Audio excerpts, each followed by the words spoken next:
On NewsHour tonight, gunmen threaten to kill abducted medical students, demand 50 million naira ransom. Sokoto faces public transport strike as riders protest fuel scarcity. Kaduna residents alarmed over expired food products flooding markets. On the foreign scene, Haiti prison break, 11 inmates killed in post-escape shootout. Hello and welcome to Trust TV's News Hour. I am Chiamaka Nwafo. The news. Gunmen will kidnap 20 medical students of the University of Maiduguri and University of Jos, as well as a house officer, have demanded 50 million naira ransom for their release. The medical students were abducted on Thursday night along the Otukpo-Enugu Highway in Benue State.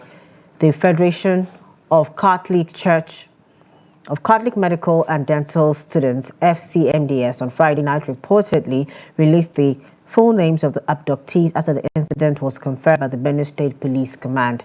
The command spokesperson, SP Catherine Anene, who confirmed the development to newsmen in Makurdi, said the students were traveling together in two buses when they were intercepted by some criminals after Otukpo town and taken to an unknown destination. But on Saturday, one of the students, a person named Kingsley, alerted the public by posting a desperate message on his X account. In his tweet, Kingsley revealed that the group of students had been without food for 2 days and called on government and families of the victims to intervene for their immediate release.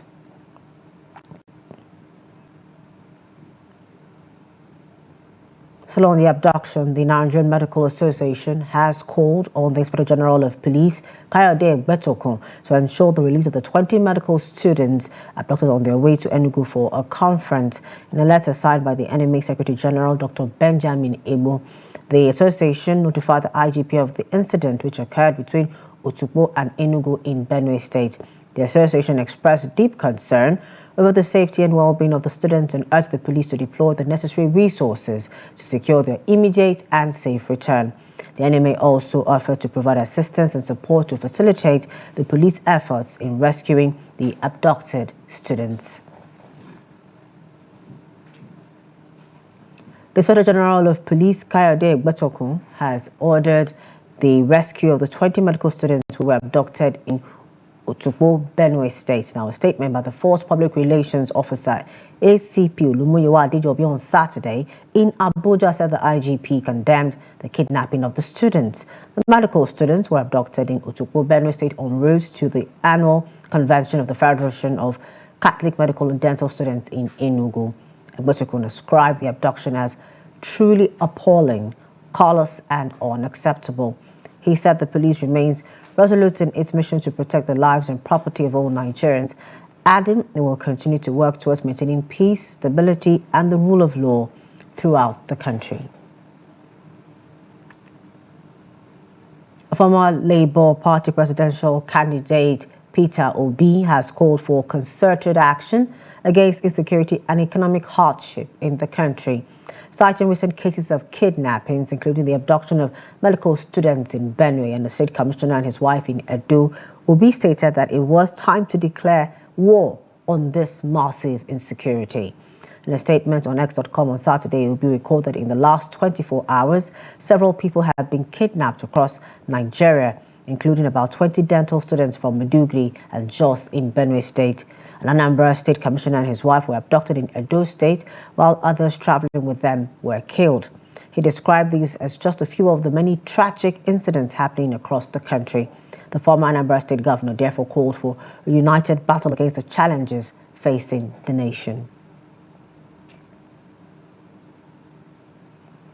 Joining us via Zoom to discuss the rising case of abduction and insecurity in Nigeria is a retired military personnel group captain, Sadiq Garba Shehu. Good evening. Thank you for joining us, Captain. Good evening and thank you. Now, so there's a growing sense that Nigeria's battle with insecurity is multiplying by the day despite the government's efforts. What do you make of that situation? Well, unfortunately, it seems we're in for a long haul. the battle against insecurity has been one of successes and reverses. We cannot close our eyes to some certain modest gains that have been happening in recent times. But at the same time, we must accept and we must tell the government that the issue of security is still a very, very big challenge. Unfortunately, despite the efforts of the security forces, the bandits or kidnappers or armed robbers or whatever you call them, they seem to be operating with impunity. They seem to be oblivious that we even have security agencies. Because when you look at it, it's like they pick the time and place to perpetuate their acts, carry people at will, transmit messages asking for ransom using government internet and communication resources, and yet, I mean, in essence, they don't seem to be, to be aware or to be oblivious. I mean, oblivious of the security arrangements we have in place. So this is very, very listen, and I think the government of the day must accept the fact that. In as much as I would like to say security has improved, certainly when you look at what's happening in Northwest, in Zamfara, in KV, and now this that happened in Benue State, we cannot close our eyes and say security has improved. Certainly, like I said, we've had some arrests, some seizures, but by and by, the insecurity is persistent, and the perpetrators, especially these bandits and kidnappers, they seem to be operating at will. Just as we are mourning the capture of these students in Benue State, in Zamfara State, in Sokoto State, for example, Sokoto Zamfara axis, there is a prominent traditional ruler that is in the hands of bandits. If you see his picture, gory details, being manhandled and everything, but that is only one man. Certainly because maybe he's a traditional ruler, but together with him, there might be thousands of people still in the hands of these bandits. So Okay. I think Okay, Captain. So the while you were speaking, government will have to up its game. What is happening is not acceptable and is not enough. okay. All right, Captain. You made a very salient point while you were speaking. Can you hear me, Captain? All right. I can hear you now. I can hear you now. While you were speaking about the fact that these kidnappings and abductions all take place and happen, and they ask for ransom on government-owned or government seemingly controlled or looked communication systems. Yes. systems. Yes, thank you so much. That's the internet, the telecom operators. So isn't that supposed to make it easier for them to be tracked down and found and somehow help to abate these insecurity challenges? Yes, when the problem of interception is being mentioned, we, the citizens, were made to understand that either the police or DSS or even the military intelligence services, they have the capacity to triangulate any call and localize where the person is making the call.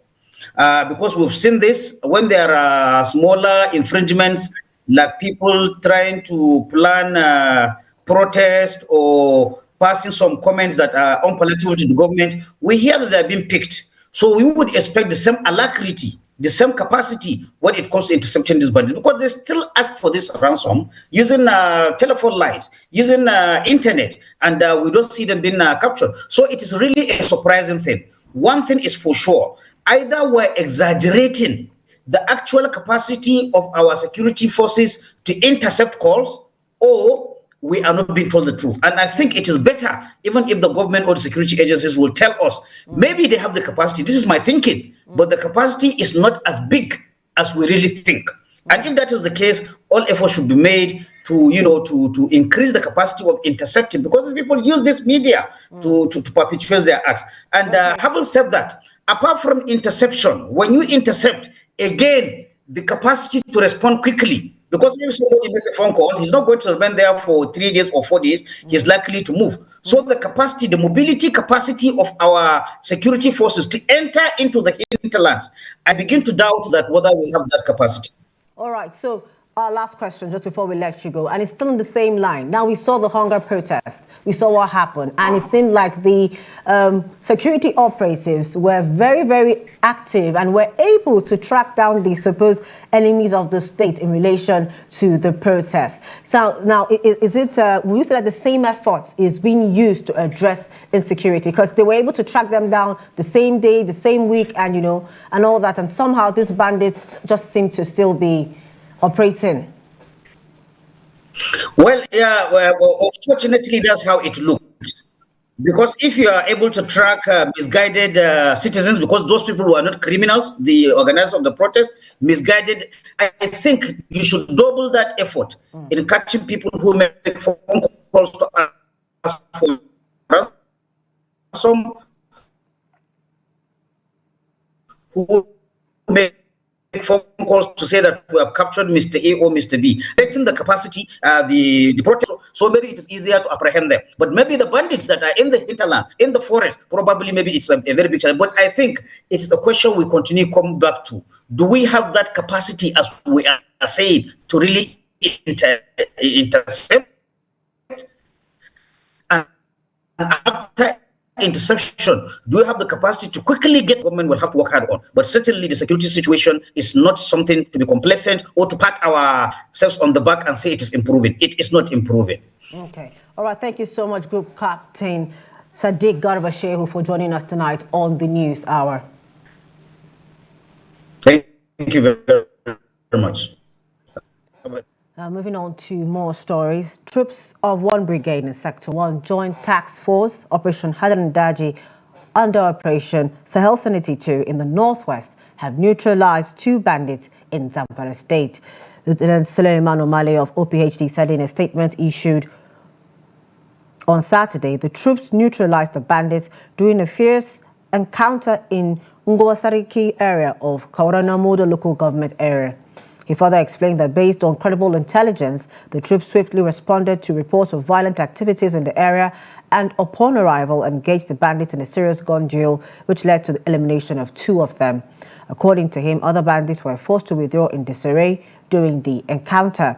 Lieutenant Omale further stated that the troops conducted a mop-up operation in which they recovered 1 operational motorcycle belonging to the bandits. He pointed out that the area has since been secured with troops of Sector 1 Joint Task Force Northwest Operation Hadarin Daji, maintaining an aggressive presence and conducting confidence-building patrols to ensure the safety of locals in the community.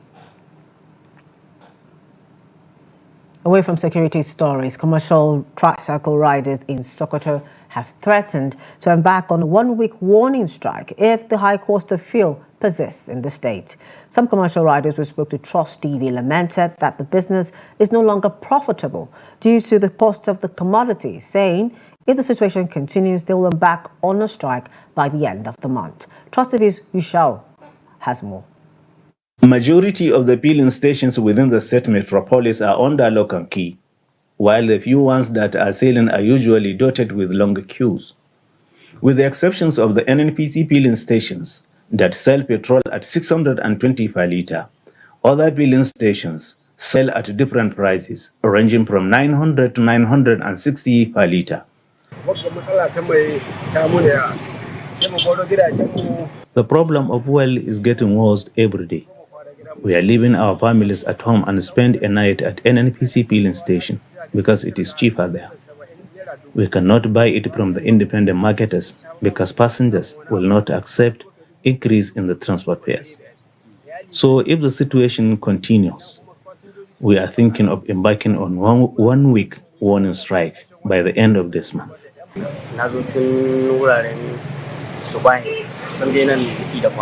I came to the filling station immediately after early morning prayer just to get the fuel because it is only when I buy it here that I can make some gains from the business.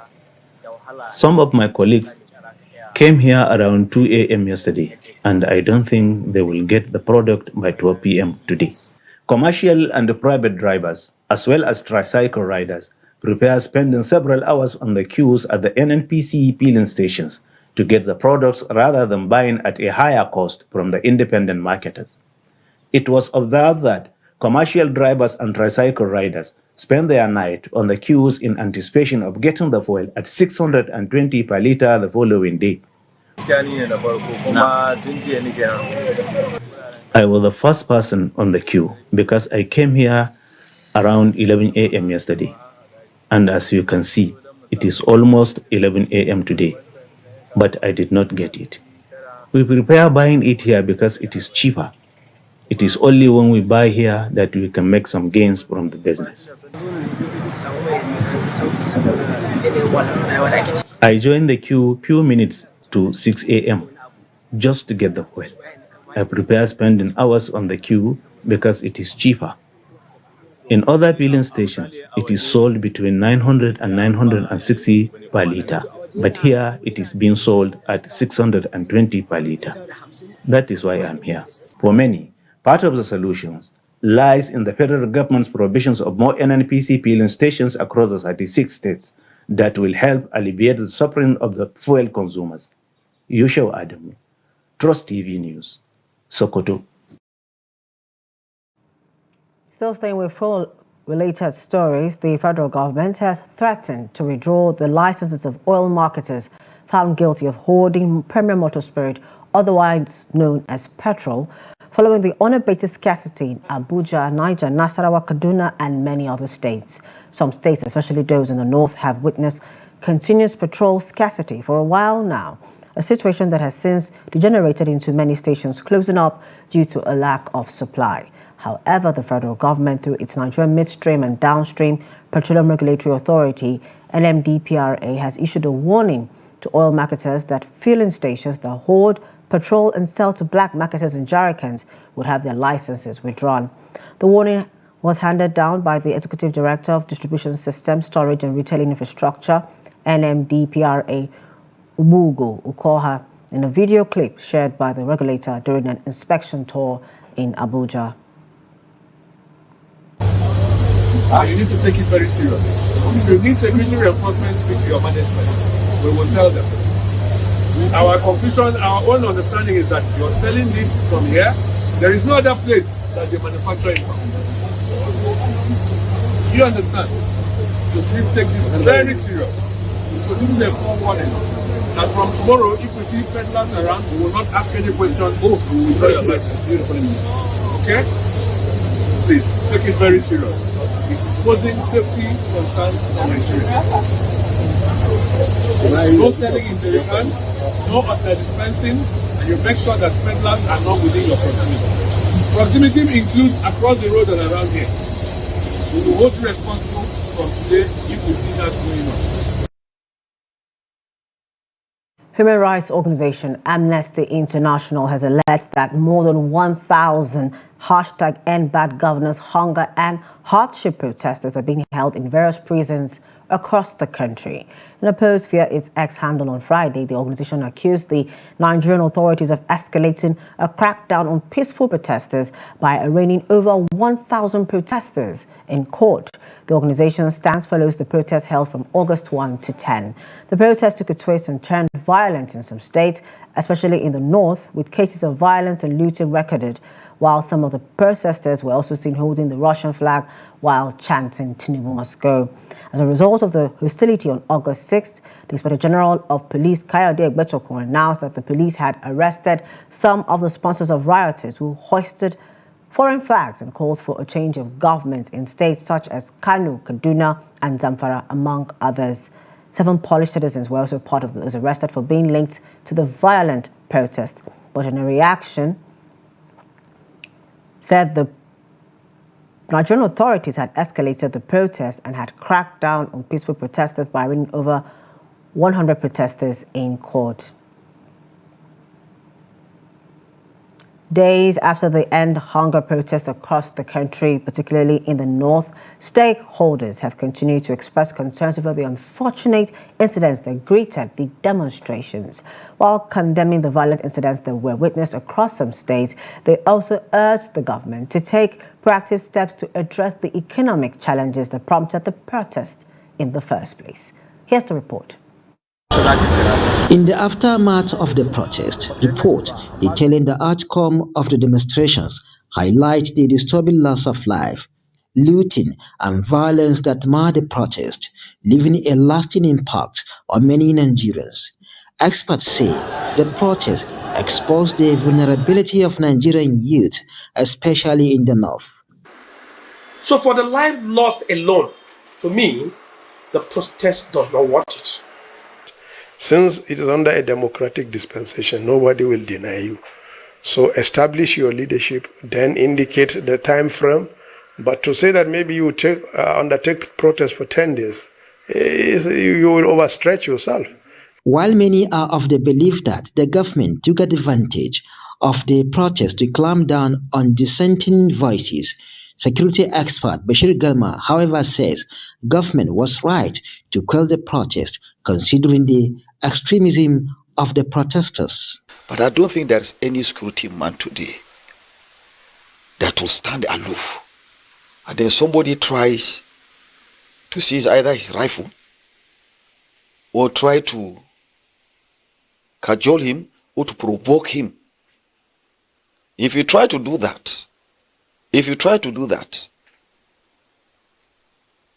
it means intentionally there is a sinister motive.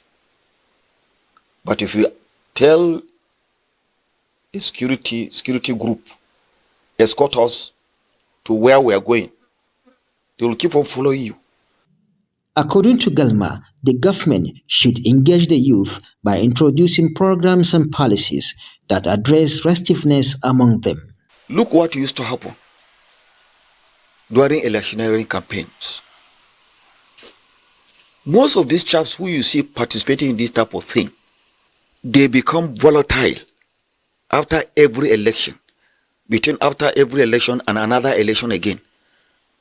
You understand me? They have jobs during election or campaign. They have jobs.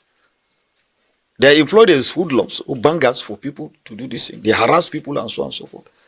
But forgetting that after that, the little they have gotten, whatever type of payment that has been given to them, after it has finished, they will have to start looking for other ways. The stakeholders emphasize that youths should be peaceful and use lawful means to express their grievances rather than resorting to violence. Bello Musa, Trust TV News, Kaduna. Operators in the poultry industry say they had been hit by low patronage following the persistent increase in the price of birds and their feeds. Poultry farmers who spoke to Trust Television in Lagos stated that old layers that were previously sold at 3,500 naira have now risen to 7,000 naira, double the price, lamenting this new price has driven away potential customers. Here's the report. The poultry industry in Nigeria is currently facing several challenges, particularly in the area of birds feed. While many poultry farmers are struggling to purchase feeds due to volatile prices, the instability has led to increased costs being passed on to the final consumers. Given that most consumers are not experiencing any form of increase in their salaries, they are unable to keep up with the rising cost, leading to a reduction in the quantity of poultry products they consume. An economist, Oladipo Ajayi, speaks on what the federal government needs to do to support poultry farmers to enable them remain in business, the industry, and continue contributing to the economic value chain. They need constant power supply so as to be able to preserve these chickens. And at the end of the day, when they're not getting constant power supply, what it will mean is that they will have to resort into diesel, to actually using diesel. And that's actually a form of, that's actually a costlier form of actually preservation. And I think I don't also forget recently that the government has actually increased the energy cost as well. So it simply means that looking at, let's look at that from like a 67 naira to around 208 naira. So that's close to about over 200% increase. So it means that the cost of storage for them has increased by over 200%. And they need to pass this to final consumer. Stakeholders say there is a serious need for government support to revitalize poultry farms in the country, particularly those that have been forced to shut down. Meanwhile, some poultry farmers and feed sellers in Operun area of Lagos State have been speaking on the high increase in feed prices, which they say is severely impacting the industry. Challenges are much. They are so enormous because if you look at feeding, which is the number one challenges that we have. Maize is not very scarce in town because most of the farmers that are going into this planting, they cannot farm in the various regions, especially those from the northern part of the country, due to the bandits and all other security challenges. They cannot farm. So that itself has caused what they call artificial scarcity. The value of the naira that has depreciated seriously as a result of removal of subsidy on the foreign exchange. So all these policies, as well as the removal of subsidy on fuel, has led to a serious increase in price and has caused inflation. You can imagine an old layer that used to sell for about 3,500 naira per bed going to as high as 7,000 naira from the farm, not even at the market. Poultry feeding, before it's not cost like this before. Before we are selling, we are talking about gram mash. We are selling in 7,000, but now the cost is 18,000 naira. The finisher now is turned to 25,700. But the solution to it, we want federal government to find solution on it. On modalities to secure loans, poultry farmers say the highest interest rates on bank credit are prohibitive, making it nearly impossible to secure and even repay the loans. To address the situation, they are urgently seeking the government intervention to support both farmers and feed millers so that the industry can recover and continue contributing to the nation's economy. Also watching News Hour on Trust TV. Still to come. Public concerns growing Kaduna over expired food products in circulation. More when we return. Please just stay with us. Welcome back. Thanks for staying with us. It is still News Hour on Trust TV. Now a recap of our top stories. Gunmen threaten to kill abducted medical students, demand 50 million naira ransom. We also told you that Sokoto faces public transport strike as riders protest fuel scarcity. To more stories. Over in Oyo State, the police command has paraded a suspected ritualist, Muhammad Adikunle, for allegedly killing and selling human parts in Ibadan, the Oyo State capital. Police said the suspect sometime in January 2024, together with Lukman Olobe and Ifa, all now at large, conspired to be killing people for money rituals. Here's the report. Speaking while parading the suspects at the command headquarters, Eleyele Ibadan, the Commissioner of Police in the state, Ayodele Shonubi, said the suspect sometime in the month of April 2024 and others now at large lured one Adekola Sodiq at Moniya, where they severed his head and legs, which were later sold to Obaleye Somi and Ismail Olalekan.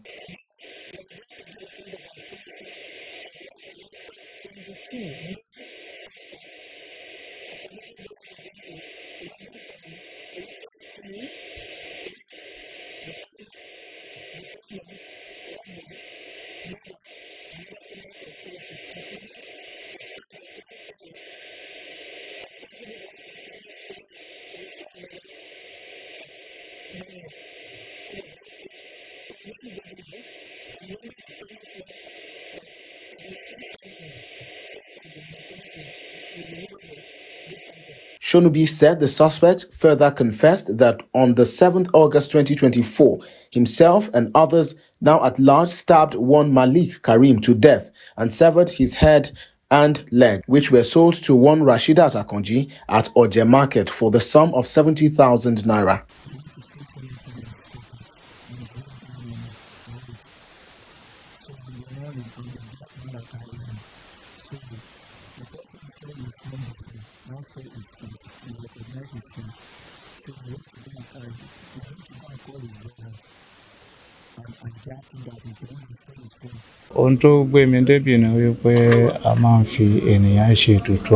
We use human beings for rituals and also sell human parts to those that demand for them.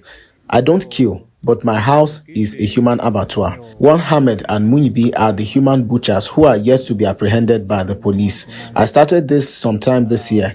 Prior to this time, I have always brought clients. I pray that the government will pardon me because I will not return to this dirty job again. Shonubi, however, said the police will not relent in its efforts towards making sure that the state remains uninhabitable for crimes. Other suspects arrested by the command include armed robbers and suspected rapists, among others. From there, we move to Kaduna State, where there was pandemonium in Kwarawu village in Igabi local government area of the state after 4 people died of electrocution. The incident occurred around 6:40 a.m. on Saturday when most residents were still asleep. The exact cause of the incident remains unclear, but residents attributed to a cable from the high-tension power lines that fell onto their transformer, leading to a voltage surge that affected many homes in the small village. A resident, Lawal Ismail, identified the victims as Saminu, Sani, Labi, and a teenage girl, while the injured are receiving treatment at an undisclosed hospital. The councillor representing Kwarawu Ward at Igabi Local Government Council, Mohammed Rabiu, confirmed the incident, stating that 4 people died and 4 others are receiving treatment. He described the event as tragic and urged the authorities to address the ongoing electrical issues in the community, noting that this is not the first time such high voltage incidents have been reported.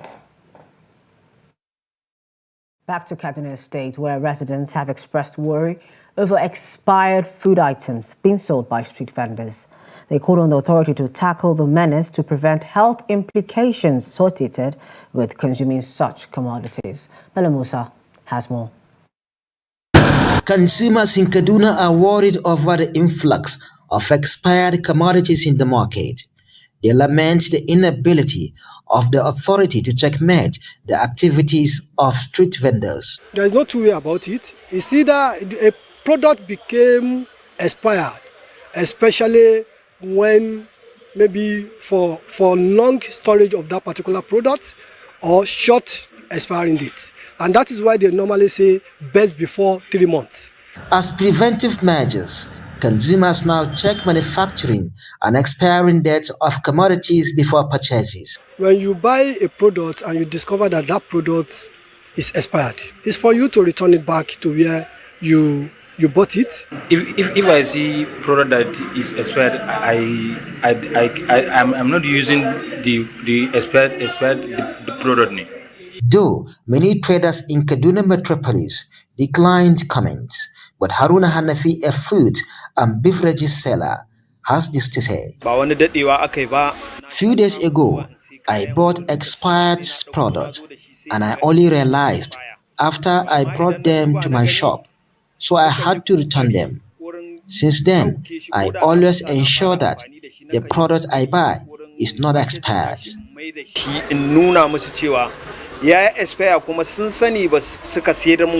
Some traders allege that many big shops dispose expired goods at the end of the year at cheaper rate to avoid losses. Bella Musa, Trust TV News Kaduna. The Federal Competition and Consumer Protection Commission FCCPC on Friday sealed the popular FAPSI table water factory situated in the Kubwa area of the Federal Capital Territory, Abuja. The Commission, in a post on its official X handle, said the development followed a complaint by consumers alleging consumption of expired sachet water containing microbes. The post revealed that a subsequent investigation uncovered significant violations of consumer protection regulations, stressing that the company failed to provide crucial product information, including production dates, expiration dates, and batch numbers. The Commission further stated that FAPSI table water lacked essential compliance records necessary to ensure product safety and quality for consumers. Although the company claimed a 2-month shelf life for its products, FCCPC insisted that the absence of production and expiration dates renders this claim unverifiable. I cannot, because as far as I'm concerned, what you are doing here is part of a conspiracy. You are on record, sir. Yes, that's why I'm letting the world know. Because I cannot read when you are already inside my facility as part of an ongoing conspiracy. Are you aware of mandate of this country? Are you aware of 419 in this country? Are you aware of this mandate? Are you aware of blackmailing in this country? Are you aware of banditry? But as soon as I'm concerned, you are nothing but conspirators. I mean, you are part of the 419 conspirator. It's someone they want to serve us. But somebody will not talk to why are you serving the person in someone? Sir, everything that has transpired here, with every sense of respect. Yeah. We came here and I spoke to you, called me names, in spite of the fact that I can identify myself. I presented a letter authorizing me on behalf of the federal government of Nigeria to do what I'm doing. You refused, sir. In fact, we have had more cooperation from your staff, and I speak to their integrity as patriotic Nigerians. And I'm telling you, sir, to look at a document that I gave to you to read. You decided to call me all manner of names. Still in the northwest, over in Jigawa State, the government has officially commenced the distribution of 24,000 bags of 25 kg rice and several truckloads of assorted grains to selected vulnerable households across the state's 287 political wards. The initiative is a significant measure to alleviate hardship amongst the most disadvantaged citizens, aligns with President Bola Tinubu's renewed hope agenda and Governor Umar Namadi's 12-point agenda, which seeks to improve the livelihood of the people of Jigawa State and across Nigeria. Here's the report.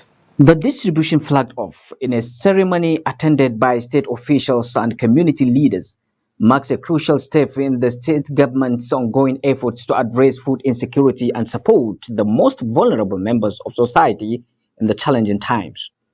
The rice and grains were donated to Jigawa State by the federal government, underscoring the collaborative efforts between the federal and state administrations to bring relief to the people. Governor Namadi, speaking at the flag-off event, emphasized the importance of the initiative in reducing the economic burden on households struggling with raising food prices and other economic challenges. He reiterated his administration's commitments to ensuring that the distribution reaches rural and underserved communities. Let me reiterate the commitment of the federal government under the leadership of President Bola Ahmed Tinubu, as well as the Jigawa State government, to continue to do more through our emergency relief interventions and economic empowerment initiatives in order to continue to bring support to the people, particularly the vulnerable segment. This has been with a view to cushion and mitigate the telling effect of economic hardship occasioned by inflationary trend in the economy. It is in line with this commitment that in the last 1 year, we undertook several interventions. Largely, this came in several forms, including food and cash transfers to thousands of well-deserving vulnerable segments of the population. Free or subsidized distribution of agricultural input to boost food production, and provision of employment opportunities to thousands of our teeming youth to provide them with a sustainable means of livelihood. The distribution process is expected to be meticulously managed with local committees set up in each ward to oversee the equitable allocation of the food items. The state government assured that measures are in place to prevent any form of diversion or mismanagement. Community leaders and residents expressed gratitude to both the federal and state governments for their timely interventions. I am very happy. May God bless him and grant him success. We thank Almighty Allah and we thank the governor for this gesture. The initiative is part of a series of welfare programs under President Tinubu's renewed hope agenda, which aims to uplift millions of Nigerians from poverty and improve their quality of life. Governor Namadi's administration, through its 12-point agenda, continues to prioritize initiatives that foster economic development, social welfare, and enhanced security in Jigawa State.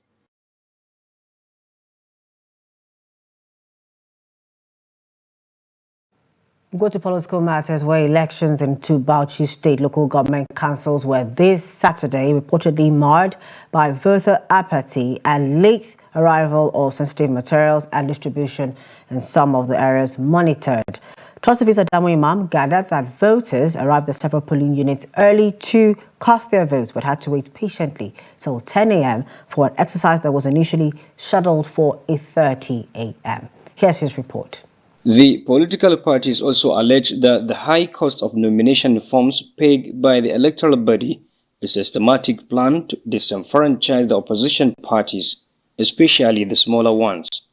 However, the Labour Party in the state has expressed readiness to participate, especially in the councillorship elections.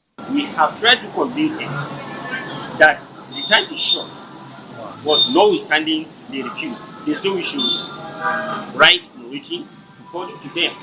That's why we keep moving. We follow the umbrella of IFAC to channel our complaint, but all of it.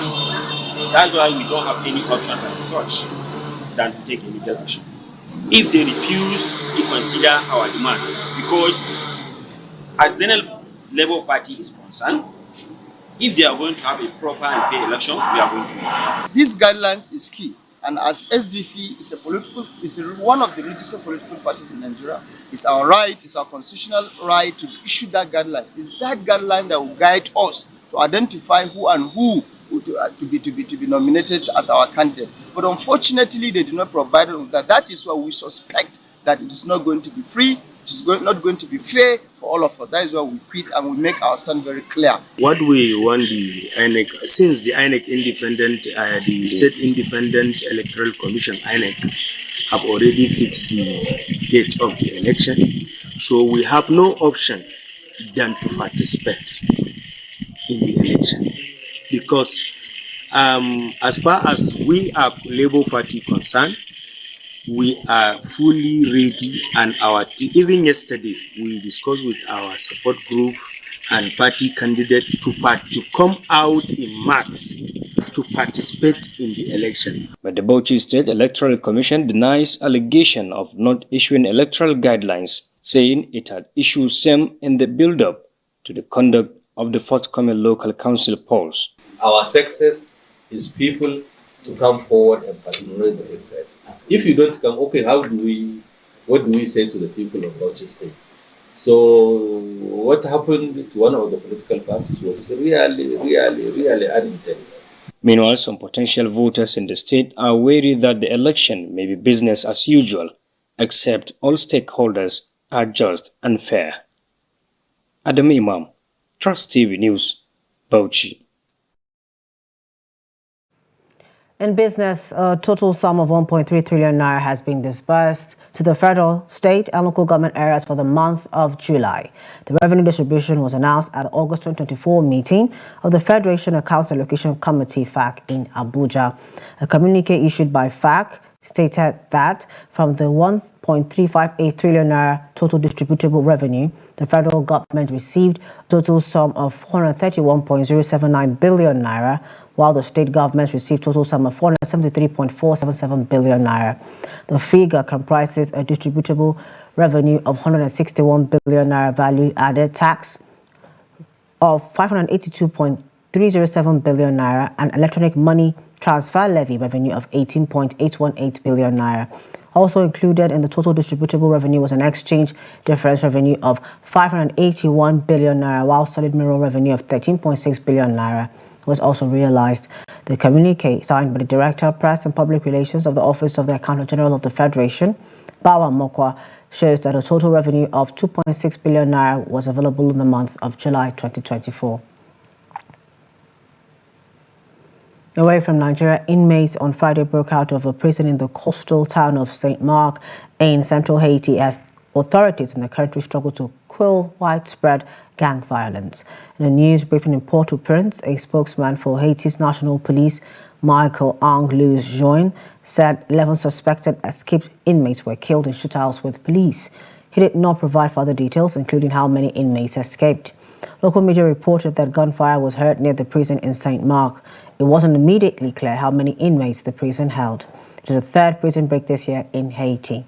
In March, gangs freed thousands of inmates after storming the country's two biggest prisons in the capital of Port-au-Prince as part of coordinated attacks that led to the eventual resignation of Prime Minister Ariel Henry.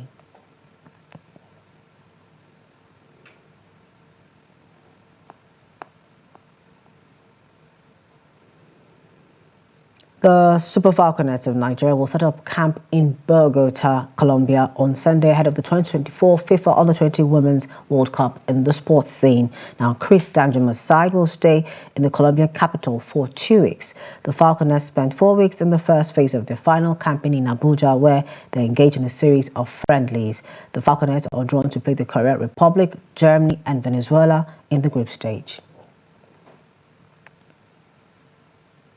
Still in sports, President of the Nigeria Football Federation, Ibrahim Gusau, has praised Adamawa State Governor Umaru Fintiri for the ongoing construction of an ultra-modern sports complex in Yola. Gusau expressed his commendation during a recent visit to the Adamawa State capital. Gibson Sodigo has more. State Governor Umaru Fintiri received a visit from Ibrahim Gusau, President of the Nigerian Football Federation, who came to express appreciation for the governor's investment in sports, particularly the ongoing construction of a modern sports complex in Yola. Gusau assured that the NFF is committed to supporting the governor's efforts and plans to organize international matches to honor the state's dedication to sports development. And we feel it's important for us to come and see how we can encourage you to move, so that at the end of the day, in the shortest possible time, we'll come to Adamawa State and celebrate the completion of that facility with you. Governor Fintiri, while expressing his honor in hosting the NFF president, emphasized the significance of the new stadium. He highlighted the facility will not only elevate the state's athletes on the global stage, but also serve as a crucial tool in combating poverty by creating valuable opportunities for the youth. We'll be happy to see that the state-of-the-art facility are incorporated in the stadium.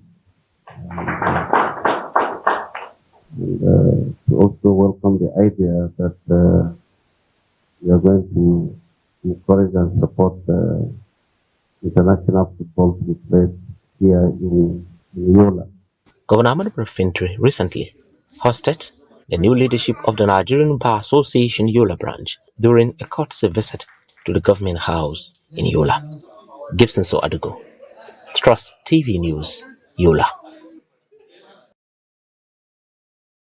Before we go, here is a kicker. Adironke Adeshola, a passionate Nigerian sports fan, is making waves as a female Yoruba language radio presenter. Her lively commentary and deep sports knowledge have captivated millions. Take a look.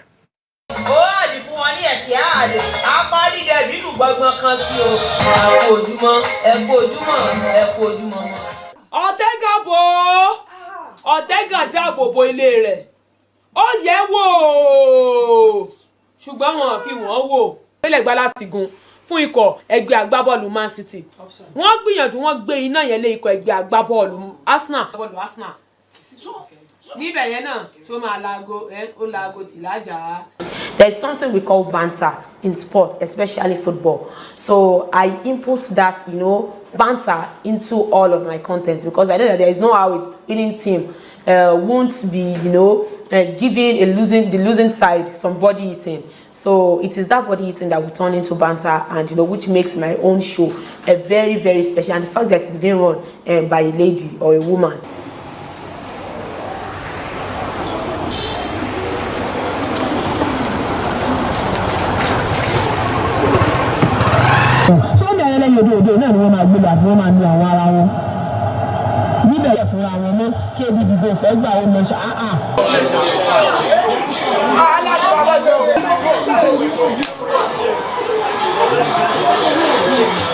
I played the Yoruba commentary because I love the lady, the way he runs the comments, and he brings some spices, like some people, like he has some kind of things that he used to for his comments that make you laugh.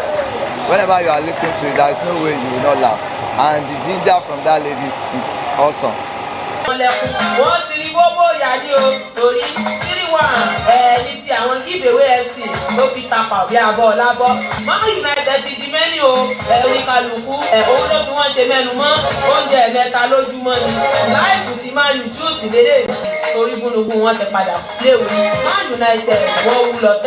Yeah, I'm a Yoruba man. And if you can hear what she's saying, Response is saying, the Yoruba is the real one. It's not nowadays Yoruba. The indigene. When we say the indigene, the bottom line of it is concrete Yoruba. Make sure that I do checks and balances for myself from time to time on how to balance taking care of home and taking care of my kid without actually affecting my job. And there are times when if I say that a job is going to really affect me and I won't be able to take care of my kid, I might not accept it, and I won't even accept it, because being a mother, you have to be very selfless. I know the general of something. Though they are not much, but I have colleagues that present your passport too, and I think anything you do and other people, they actually imitate, you are doing it well, you are doing a good job. So I can't wait to see a lot of ladies like on the job. We should also be as much as the guys. There is nothing bad in that. All we have to do is work on our passion, and because if you are not passionate enough about this job, it's somehow it gets tiring.